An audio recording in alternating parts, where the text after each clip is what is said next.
Uns dizem que ela foi fundada para ser a capital da França equinocial. Outros pensam que seu melhor destino poderia ter sido ser a Manchester do Brasil. Mas ela acabou ficando conhecida por ser a Atenas brasileira. Chamada de Cidade dos Azulejos e Ilha do Amor, tem entre suas glórias a honra de ser cidade patrimônio da humanidade. São Luís do Maranhão.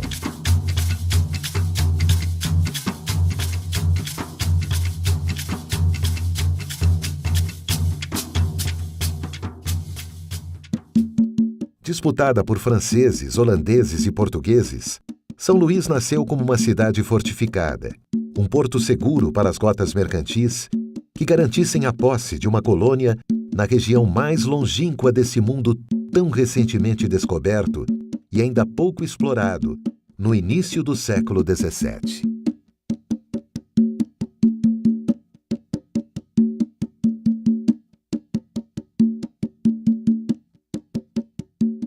O seu nome foi dado em homenagem aos Luíses, reis de França. Há quem diga que a história dessa ilha teve início antes mesmo do descobrimento do Brasil. Que no final do século XV, piratas já frequentavam as costas da ilha, fazendo escambo regular com os índios da região. Eles vinham em busca das drogas do sertão, raízes, folhas, cascas e especiarias extraídas da mata, utilizadas como remédio e que ajudavam a conservar e a temperar os alimentos. Esses produtos, muito apreciados e de grande procura na Europa, ainda hoje são comercializados comumente nos mercados da cidade.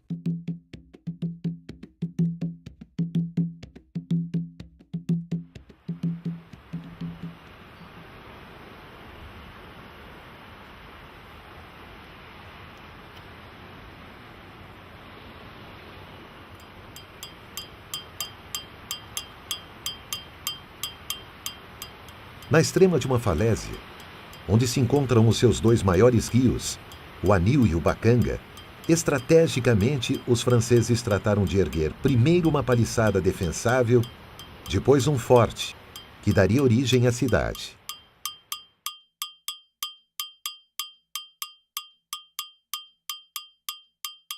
O local da construção do forte, que marcaria o início da colonização, coincide com o que é hoje o centro administrativo da cidade, onde se encontram as sedes dos governos estadual e municipal, o Palácio Episcopal e o Tribunal de Justiça. Aos primeiros colonizadores, o lugar se mostrou ideal para a implantação da sede da ambicionada colônia e a garantia de um excelente porto na segura rota marítima para a Europa. A França equinocial começaria em uma ilha paradisíaca, com extensas faixas de praias repletas de dunas e farta vegetação, recortada por inúmeros rios e igarapés, o que garantiria fornecimento contínuo de água e alimentos. O sonho da França teve fim 3 anos depois da ocupação, quando os portugueses, comandados por Jerônimo de Albuquerque, expulsaram os papagaios amarelos, como os franceses eram chamados pelos índios. Em 1641, São Luís foi invadida pelos holandeses, vindos de Salvador e de Recife.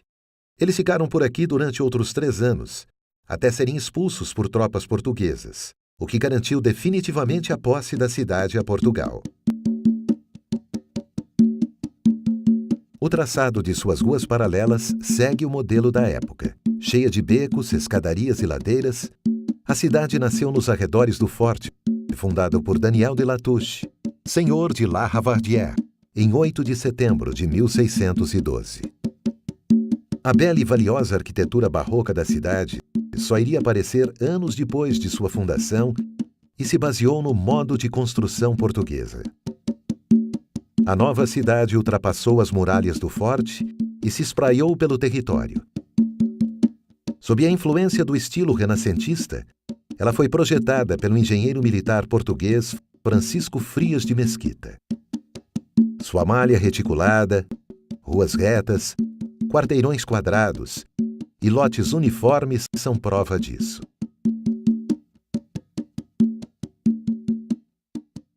Sempre mantendo uma relação muito estreita com o mar, o planejamento de São Luís não perdeu a preocupação com novas invasões. Tanto que na atual Ponta da Areia foi construído no século XVII o Forte de Santo Antônio da Barra e, anos depois, no que é hoje o bairro de São Marcos, um fortim que levou o nome deste santo evangelista.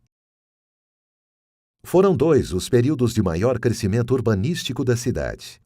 No final do século XVIII, estimulado pelas exportações de algodão e açúcar, tendo influência direta do Marquês de Pombal e inspirada na reconstrução de Lisboa, destruída por um terremoto em 1755.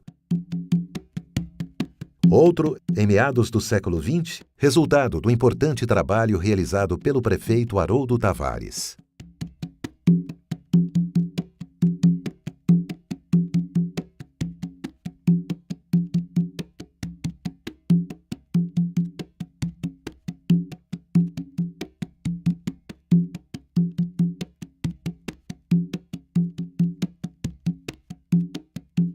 Durante o século XVIII, o intenso comércio com Lisboa submeteu São Luís ao modelo português, pois a cidade mantinha uma maior interdependência com a capital do reino do que com a capital da colônia. Surgiu nesse período o bairro da Praia Grande, sua primeira zona portuária. Nele se estabeleceu o mercado comercial da região. Pavimentaram ruas e foi feito o Cais da Sagração, que mais tarde serviria de pano de fundo e título para a obra do grande escritor maranhense Josué Montelo. A Praia Grande era o coração comercial da cidade e da província, com armazéns, lojas e residências dos grandes comerciantes portugueses e maranhenses, que exportavam algodão e importavam diretamente da Europa tudo o que precisavam. É basicamente nessa região da cidade e se encontram as construções que compõem o maior conjunto arquitetônico de característica colonial lusitana fora de Portugal, onde estão seus maravilhosos sobrados azulejados. Ali se pode deparar com ruas e prédios que facilmente fariam pensar que se está em Lisboa ou na cidade do Porto. O ritmo das janelas, os balcões trabalhados em serralheria, as portas com bandeiras de ferro e a forte presença da melhor azulejaria identificam os valores patrimoniais do acervo da arquitetura tradicional lusitana. Encimando os casarões, os mirantes surgiram como uma característica própria das condições climáticas da cidade, quente e úmida e com chuvas que às vezes podem ser muito fortes. Nas fachadas sem azulejo, o colorido natural dos tons fortes e quentes, com predominância do ocre, amarelo, vermelho e azul, das portas sempre pintadas e telhados de barro, torna-se uma mistura provocante. Um colorido exuberante, que produz uma policromia atraente na vista da cidade. São Luís possui em seu conjunto arquitetônico mais de 5.000 imóveis históricos. Prédios onde nasceram, viveram e morreram importantes personagens do comércio, da política e das artes, que garantiram à cidade seu grande prestígio. A manutenção desse traçado e de seu casario, quase inalterados nos últimos 400 anos, foi um dos fatores preponderantes para que São Luís recebesse, em 1997, o título de Cidade Patrimônio da Humanidade, concedido pela Unesco. São Luís entrou para a história do Brasil como a única capital que não foi fundada pelos portugueses, mas, curiosamente, se transformou na capital mais lusitana do Brasil. Alavancada pela forte industrialização têxtil do fim do século XIX, a cidade contou com importantes melhorias, como o aumento da quantidade de ruas pavimentadas e de praças públicas. A São Luís republicana tentou se tornar industrial, investindo em fábricas e infraestrutura urbana. O Parque Fabril, instalado na cidade nessa época, fez do Maranhão o terceiro estado mais industrializado do país. Mas não resistiu à competição profissional, à constante evolução tecnológica e ao endividamento. Suas instalações físicas podem ser encontradas em estado de ruína ou transformadas em escolas ou centros de venda de artesanato. nada restou das fábricas que fizeram com que alguns sonhassem que a cidade um dia pudesse ser conhecida como a Manchester brasileira. Além de sua bela paisagem arquitetônica, existe em São Luís outra paisagem que a define de forma exemplar: a paisagem cultural. Composta por elementos próprios, resultantes dos costumes trazidos por levas de imigrantes que por aqui chegaram, a cultura da cidade tem sua primeira raiz nos índios, encontrados pelos primeiros brancos que aqui aportaram. Tupinambás, originários do sudeste brasileiro, que migraram de lá até encontrar na ilha de Upaum-Açu, como eles a chamavam, um lar. Depois foi a vez do europeu, neste caso franceses, holandeses e portugueses. Francos e flamengos passaram apenas o tempo suficiente para uma citação histórica. Já os portugueses marcariam com sua língua, usos e costumes, religião e manifestações populares as características culturais da cidade e de sua gente. Há ainda uma terceira etnia determinante do tipo de gente, do tipo de cultura, que iria ser a cultura ludovicense e, consequentemente, a maranhense: os negros. As raças envolvidas nesse caldeirão étnico chamado Brasil contribuíram para que ele fosse o que é, o país mais miscigenado do mundo. Nesse sentido, soma-se ao índio nativo da terra, o branco aventureiro, que por vontade própria veio da Europa, e o negro, vindo escravizado da África. Provenientes de Angola, Moçambique, de toda a África portuguesa, trouxeram para essa mistura, bem como fizeram em todo o Brasil, o tempero que deu ao povo de São Luís a liga para fazê-lo forte, alegre e dançante. Em São Luís, essa mistura se mostra muito mais claramente em sua riquíssima cultura popular, que entrelaça as três culturas originais em uma, que a soma e multiplica, formando um caleidoscópio de luzes, de sons e sabores únicos. Ainda no quesito da composição genética do povo da cidade, um migrante tardio aportou por aqui, fugindo das perseguições dos otomanos e das dificuldades econômicas passadas em seu país no início do século XX: o libanês. Normalmente mascates, os libaneses, chamados carinhosamente de carcamanos, inseriram-se no panorama da cidade no quarto pé da cadeira que se assenta a história de nossa gente. Os valores miscigenados por brancos e europeus, negros, africanos, árabes e gentios da terra, resultando na beleza do artesanato, na rica culinária, nas manifestações folclóricas e na literatura e em suas artes, são a maior riqueza da cidade. Junte-se a isso uma intensa herança cultural, legado de uma geração de intelectuais em que se destacaram como humanistas, poetas, escritores, filólogos, teatrólogos, historiadores e jornalistas. Homens de letras e de pensamentos que contribuíram para o culto de uma sociedade instruída e que renderam a São Luís o codinome de Atenas brasileira. Personalidades como Gonçalves Dias, João Francisco Lisboa, Joaquim Serra, Odorico Mendes, Arthur e Aloísio Azevedo, Gomes de Souza, Sousandrade, Raimundo Correia, Coelho Neto e Humberto de Campos são apenas alguns dentre os nomes que fizeram São Luís ser reconhecida como cidade celeiro de grandes vultos da cultura brasileira. Em São Luís, caldeirão étnico e cultural, as crenças religiosas de seu povo encontraram expressão na música, na dança, na arte e nos rituais criados para agradar a deuses e aplacar os demônios do reino espiritual. As igrejas da cidade são notáveis por seus aspectos construtivos e por suas ornamentações. Suas edificações guardam passagens históricas do início da colonização. A Igreja do Desterro, o primeiro templo construído na província, ficou marcada pela invasão dos holandeses, que a profanaram, saquearam e a demoliram. A igreja de Nossa Senhora do Carmo serviu de abrigo aos portugueses durante a campanha contra os holandeses. Construída pelos jesuítas, a igreja de Nossa Senhora da Vitória foi erguida em homenagem à vitória dos portugueses contra os franceses. Na igreja de São João Batista repousam os restos mortais de Joaquim Silvério dos Reis, o delator da Inconfidência Mineira. Na igreja de Santo Antônio, o padre Antônio Vieira pregava os seus sermões.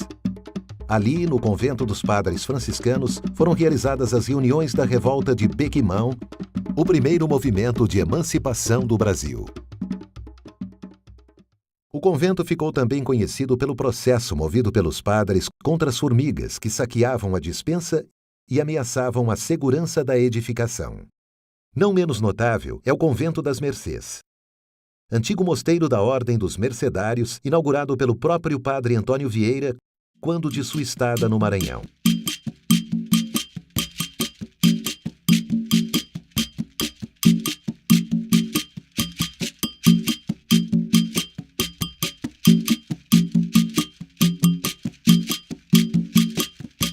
A despeito dos cuidados dos jesuítas, capuchinhos, carmelitas, franciscanos e mercedários, a fé do negro escravo se difundiu por toda a ilha.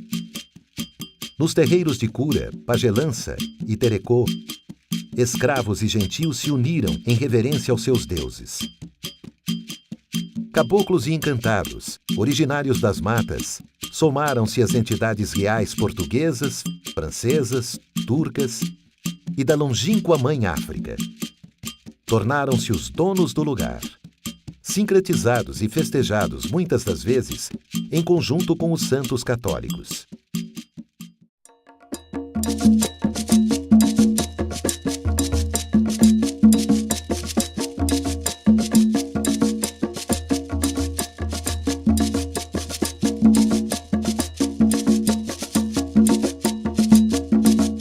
São Luís é o único lugar em todo o Brasil onde se pode encontrar as casas de mina, que reúnem a tradição dos voduns da família real de Abomey e do antigo Daomé, atual Benin. Nestas casas, toques de tambores cultuam tanto os voduns e orixás africanos, quanto os caboclos, ungidos nos terreiros brasileiros. São festas e cerimônias que duram noites e dias inteiros, em alguns casos atreladas ao calendário cristão. Nelas, as entidades são organizadas em nações e famílias. Os voduns são as entidades da encantaria africana, as mais antigas e prestigiadas. Os gentios aqui são os encantados da nobreza europeia, geralmente cristãos associados a orixás e a santos católicos. Os caboclos são as entidades associadas aos mares, aos rios e às matas.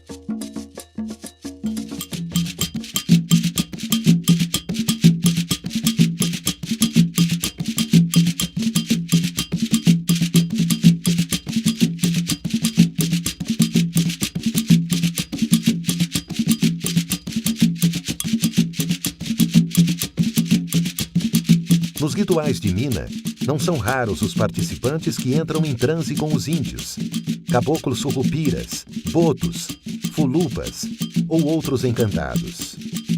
O transe é um estado alterado, como a hipnose, quando os espíritos dos encantados se apossam dos médiuns e entram em contato direto com o mundo espiritual.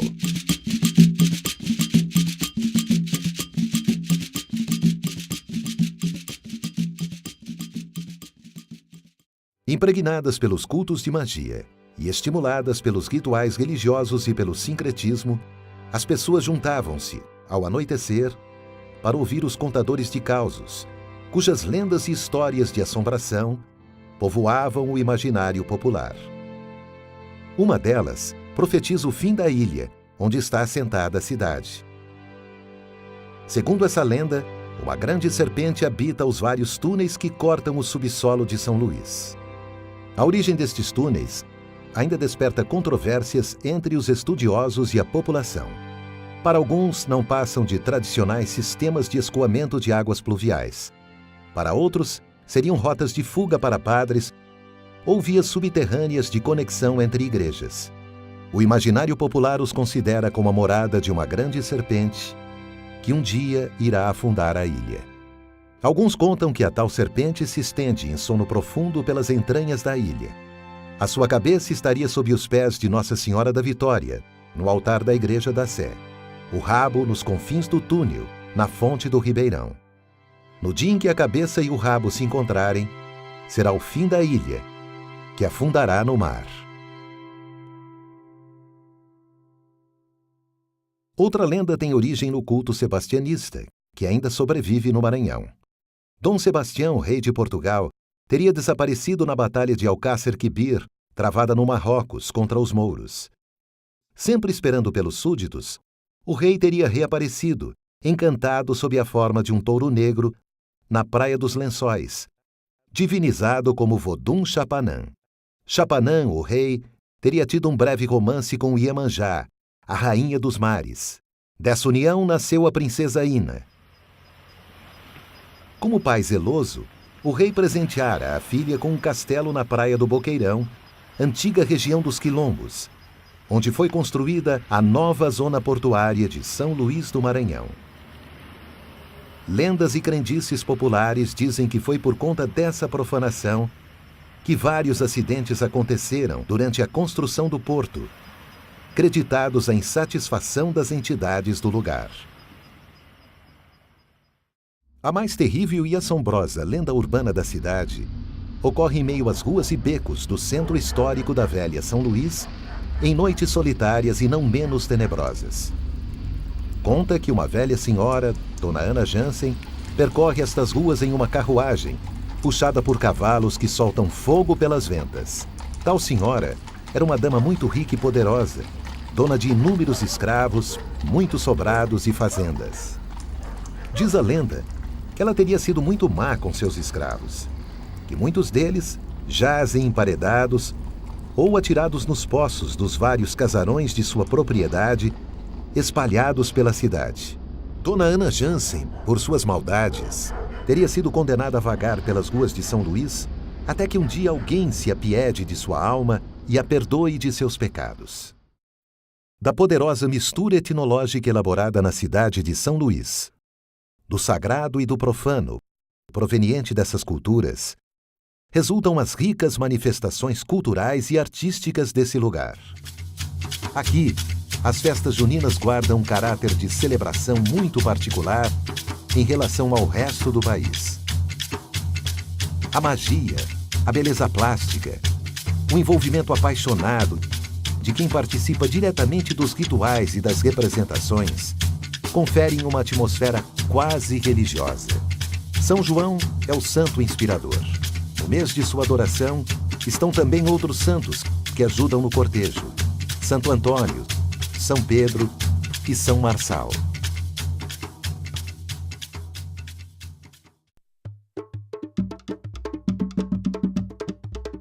As festas marcam a ecumênica miscigenação cultural, símbolo maior da cidade.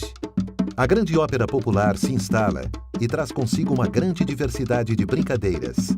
Bumba Meu Boi, com seus muitos sotaques, tambor de crioula, cacuriá,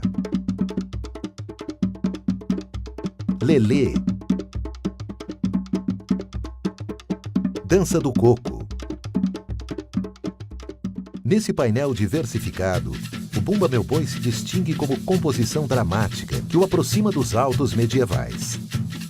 Tem música, tem enredo, personagens alegóricos e diálogos.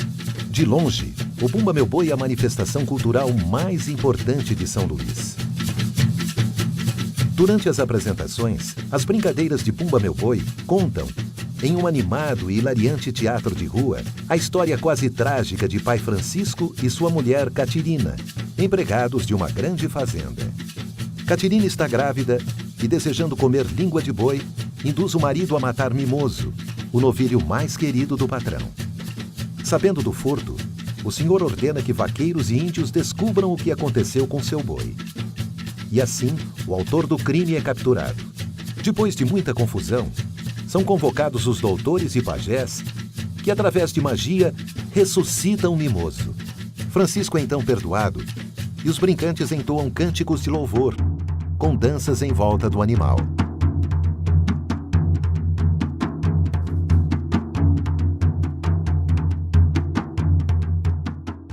A variedade de ritmos, acompanhamentos musicais ou sotaques que são o grande charme das brincadeiras de Bumba Meu Boi. Existem os sotaques de orquestra, de zabumba, de matraca ou da ilha, de Costa de Mão, de Pindaré ou da Baixada. No sotaque da ilha, a base instrumental são as matracas, pedaços de madeira uniformes que são batidos e atritados, fazendo a marcação da música e da dança, e os tambores de grande diâmetro, chamados de pandeirões. Confeccionados em madeira e couro, os pandeirões são afinados a fogo e mão, o que torna indispensáveis as tradicionais fogueiras que animam as festas.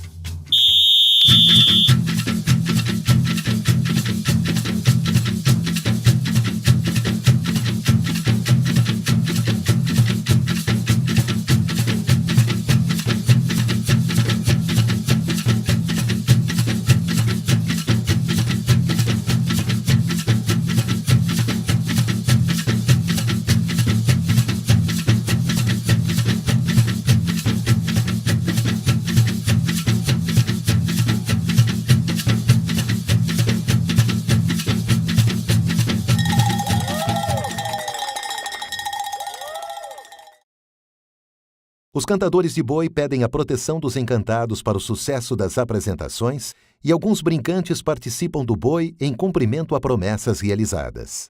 Os ritmos do boi, frequentemente, estão presentes e influenciam as batidas dos tambores na mina. Muitos tocadores de tambor de mina participam das brincadeiras do Bumba Meu Boi. Ambos se misturam para a criação de um novo folguedo, o tambor de crioula. Sua tradição vem dos descendentes africanos. O tambor de crioula é mais uma manifestação tipicamente maranhense. Divertido e contagiante, pode ser visto em qualquer época do ano em São Luís. A temporada dos festejos juninos é uma das mais propícias para se apreciar a brincadeira. O batido dos tambores é executado por homens, enquanto as mulheres dançam em círculo, fazendo girar as suas saias rodadas de chita florida. É uma dança de sedução, sensual e excitante. O ritmo é marcado por 3 tambores e por cânticos conhecidos ou improvisados. Cada tambor tem uma função bem definida. O pequeno, ou crivador, faz o repicado. O médio, meião ou socador marca o ritmo. O grande, ou roncador, faz a marcação para a umbigada ou punga, o ponto alto da dança. A punga é quando a dançarina deixa o centro da roda e choca-se de barriga com aquele que escolheu para lhe substituir, para que esta dançarina assuma a evolução no centro da roda. Essa umbigada representa uma passagem de energia do ventre, com desejos de boa fertilidade e saúde, aos rebentos umas das outras. No início, o tambor era utilizado para a comunicação, para o treinamento da capoeira, e com o tempo foi adotado para festas e brincadeiras.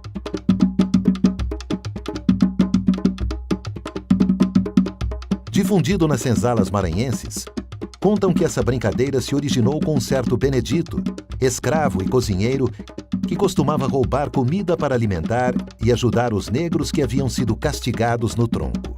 Por seus feitos corajosos, driblando feitores e senhores, depois de sua morte, Benedito foi transformado em padroeiro do tambor de crioula, e promessas são pagas para o santo de seu nome. Localizada a 2 graus da linha do Equador, São Luís encontra-se no meio do caminho entre o extremo leste e o extremo oeste da parte mais setentrional do Brasil. Geográfica e cartograficamente considerada como Nordeste, a cidade possui características diferentes das demais capitais dessa região. O clima é tropical, quente e semiúmido, com 2 estações bastante distintas. Uma de pouca chuva, de julho a dezembro, e outra de muita chuva, de janeiro a junho.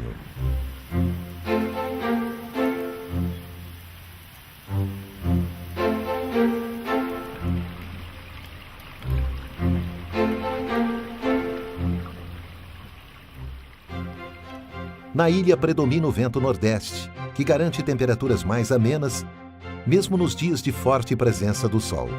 Em São Luís, o tradicional e o novo se misturam. Eles precisam e desejam conviver em harmonia.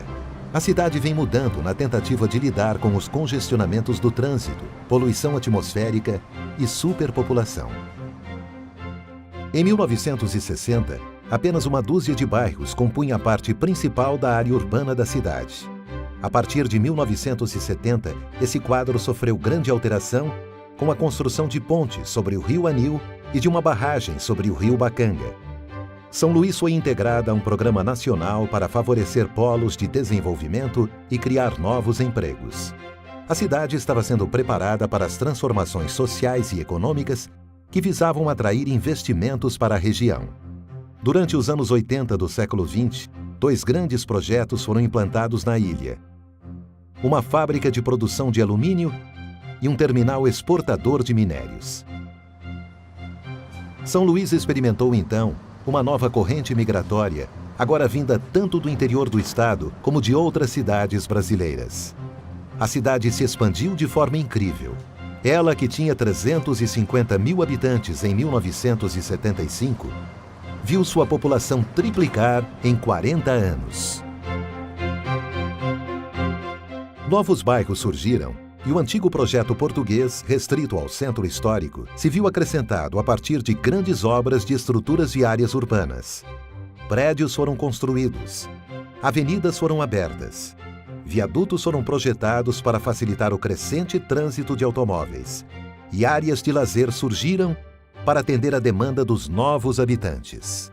Margens de rios e lagoas foram urbanizadas e transformadas em campos de lazer e de passeio em meio a manguezais centenários.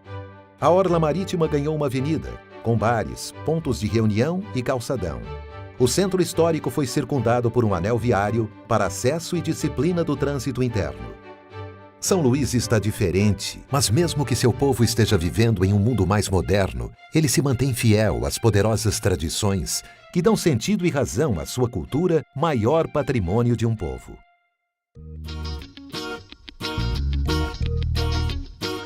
O mais recente codinome atribuído à cidade é Jamaica Brasileira, pois aqui o reggae, música típica daquele país caribenho, fincou raízes profundas e seu ritmo misturou-se com os ritmos nativos da Ilha do Amor, transformando essa música em uma espécie de fundo musical indispensável na cidade.